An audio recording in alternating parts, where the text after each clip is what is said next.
Welcome back, guys. It's the Tightwad, and the reason why I'm upset is because I'm going to show you today an issue that I should have fixed a long time ago because it would have saved me money. So let's get started.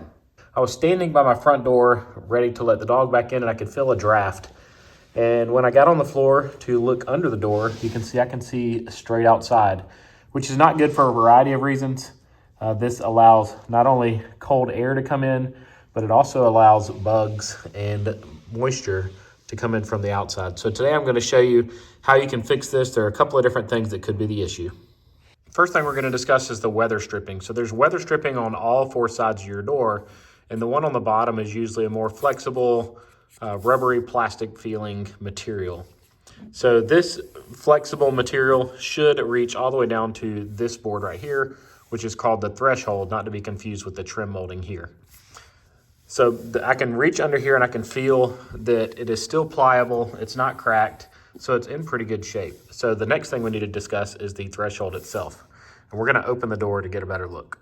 The threshold is this piece that sits between the floor and the door. And this piece right here is a part that is adjustable. Yours may have caps over these screws. You can use a utility knife or a putty knife to access these screws, but they're just a slotted screw, so you'll need a flathead screwdriver to adjust them. Whenever I turn counterclockwise, you'll see it starts to raise up. I had a pretty substantial gap, so I'm gonna go ahead and raise it up until it stops coming up. And not only am I raising that one, but I'm gonna raise this one as well, just in case it was providing any tension for that. And now let's close the door and see if we got any better.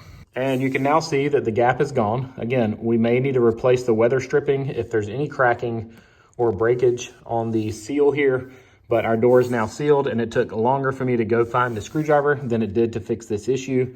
And this is gonna save money in the long run. It's gonna keep bugs out of the house, and it's also going to help us control the climate in our house a lot better.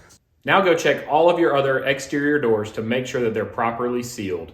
Thank you so much for making it to the end of the video. It'd be awesome if you'd click that logo in the bottom left-hand corner to subscribe to my channel, and maybe even check out one of my other videos shown on the right.